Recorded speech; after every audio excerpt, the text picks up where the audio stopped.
Tips anti galau ala Nabi sallallahu alaihi wasallam, hidup anti ragu, hati jadi tenang. Dalam syariat Islam, yang ragu-ragu itu ditinggalkan.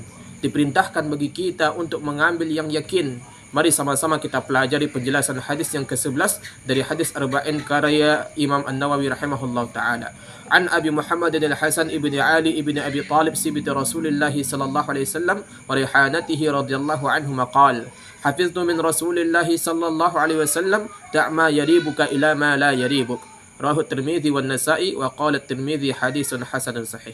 Diriwayatkan dari Abu Muhammad Al-Hasan bin Ali bin Abi Talib, cucu Rasulullah sallallahu alaihi wasallam dan kesayangan radhiyallahu anhuma, ia pernah berkata, aku hafal sebuah hadis dari Rasulullah sallallahu alaihi wasallam, tinggalkanlah yang meragukanmu lalu ambillah yang tidak meragukanmu. Hadis riwayat Tirmidzi dan An-Nasa'i, dan Tirmidzi mengatakan hadis hasan sahih. Sahabat fillah azzanillahu wa iyyakum. Al-Hasan bin Ali bin Abi Talib radhiyallahu anhuma adalah cucu dari Rasulullah sallallahu alaihi wasallam dari jalur anak perempuan, yaitu anaknya Fatimah. Karenanya disebut dengan Sibtu. Sedangkan cucu dari anak laki-laki disebut dengan Hafid. Nabi SAW telah menyifati Al-Hasan bin Ali dengan Sayyid. Beliau mengatakan bahwasanya anakku ini Al-Hasan merupakan pemimpin. Dengannya Allah akan mendamaikan dua kelompok yang bertikai dari umatku. Semoga Allah memperbaiki lewatnya dua kelompok besar yang bertikai. Demikian disebutkan dalam hadis riwayat Abu Daud dan Tirmidzi yang disebutkan sahih oleh Abu Tahir. Apa yang Nabi SAW sabdakan tersebut benar-benar terjadi, di mana setelah Ali bin Abi Talib wafat, Al-Hasan dibaiat untuk menjadi khalifah setelahnya. Akan tetapi ia mengalah dan khilafah diberikannya kepada Muawiyah bin Abi Sufyan radhiyallahu anhu. Dengan sikap beliau yang mulia ini, Allah mendamaikan antara pengikut Ali dan pengikut Muawiyah bin Abi Sufyan. Dengan sebab ini, maka kaum muslimin memperoleh kebaikan yang banyak. Adapun istilah raihana dalam hadis yang mulia ini adalah bunga yang wangi dan indah. Rasulullah sallallahu alaihi wasallam menyifati kedua cucunya Al-Hasan dan Al-Husain dengan sebutan tersebut. Ma'asyiral muslimin wal muslimat rahimakumullah. Hadis ini termasuk jawami'ul kalim, kalimat yang singkat namun padat makna, dan para ulama menjadikan ini sebagai kaidah dalam usul fikih. Ikhwati fillah azzanillahu wa iyyakum. Agama Islam tidak menghendaki umatnya memiliki perasaan ragu dan bimbang. Jika kita menginginkan ketenangan dan ketentraman, tinggalkanlah keraguan dan buang jauh-jauh, terutama setelah selesai melaksanakan suatu ibadah, sehingga kita bisa tidak merasa gelisah lagi. Kemudian syariat Islam itu membawa kemudahan. Hadis ini mengandung pelajaran agar kita diam terhadap perkara syubhat dan meninggalkannya. Kalau sesuatu yang halal tentu akan mendatangkan ketenangan, sedangkan sesuatu yang syubhat akan mendatangkan keraguan-raguan.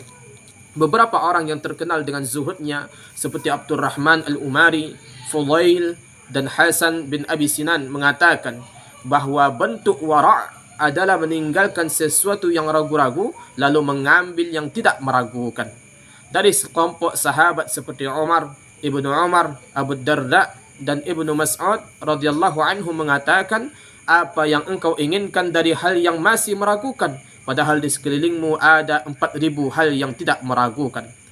Kemudian sebagian ulama berdalil dengan hadis ini bahwa keluar dari perselisihan ulama itu lebih afdal, karena seringkali perselisihan ulama tersebut berada dalam antara wajib dan sunnah atau antara makruh dan haram.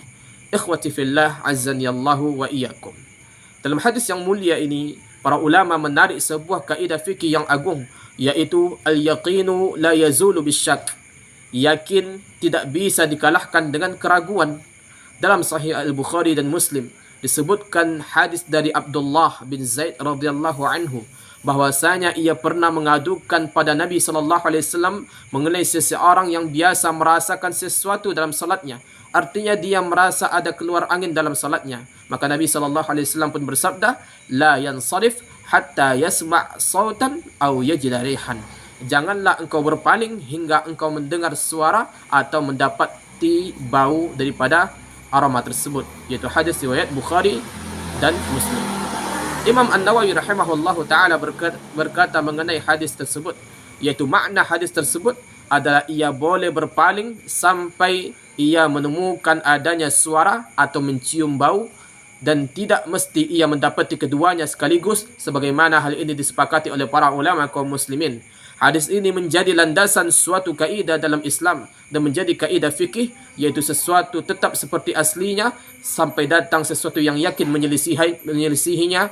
Jika ia ragu datang tiba-tiba maka tidak membahayakannya. Untuk memudahkan pemahaman kita, mari kita perhatikan beberapa contoh yang berikut ini.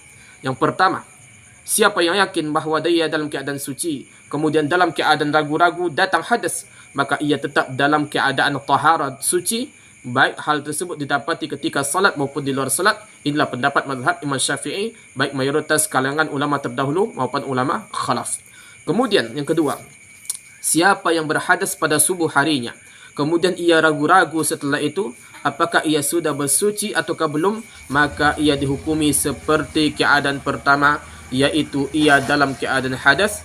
Jadinya ia harus berwuduk karena keadaan awal itulah keadaan yang yakin dan tidak bisa dikalahkan dengan hanya sekedar ragu-ragu. Demikian disebutkan dalam syarah Al-Manzumah As-Sa'diyah. Kemudian yang contoh ketiga, barang siapa yang pada sore hari menjelang matahari tenggelam telah berbuka puasa, padahal ia ragu akan tenggelamnya matahari, maka batallah puasanya karena yang yakin adalah matahari belum tenggelam dan yakin tersebut tidak bisa dihilangkan dengan sekedar ragu-ragu. Demikian disebutkan dalam Al-Mufassal fi Qawaid Al-Fiqhiyah. Kemudian contoh yang keempat, seseorang membeli air dan mengklaim setelah itu bahawa air tersebut najis, lalu si penjual mengingkarinya, maka yang jadi pegangan adalah perkataan si penjual karena hukum asal air adalah suci, dan ini yang yakin dan tidak bisa dihilangkan kecuali dengan sesuatu yang yakin dan tidak bisa dihilangkan dengan keraguan. Contoh yang lain, jika seseorang bepergian jauh di suatu negeri dan tidak ada lagi didengar kabarnya dalam jangka waktu yang lama, lalu muncul keraguan apakah ia masih hidup atau tidak, padahal tidak ada berita yang menunjukkan kematiannya, artinya belum datang sesuatu yang yakin, maka tidak boleh ia dinyatakan mati sampai datang berita yang pasti, sehingga ahli waris tidak boleh begitu saja membagikan hartanya sebagai warisan sampai yakin akan kematiannya. Contoh yang lainnya, jika seseorang yakin di pakaiannya terdapat najis, namun tidak diketahui mana tempat najisnya, maka dalam rangka kehati-hatian ia menggosok seluruh badan dan pakaiannya karena keraguan tidak bisa menghilangkan yang yakin. Contoh lainnya, tidak wajib bagi pembeli menanyakan kepada penjual mengenai barang dagangannya apakah barang tersebut miliknya atau bukan, atau barang tersebut adalah barang curian atau bukan. Ibnu Taimiyah rahimahullah ta'ala berkata dalam Majmu'ah al-Fatawah, al-aslu fima biyadil muslim an yakuna malikan lahu. Hukum asal segala sesuatu di tangan seorang muslim adalah miliknya. Inilah hukum asalnya dan inilah yang yakin tidak bisa dikalahkan hanya sekedar keraguan.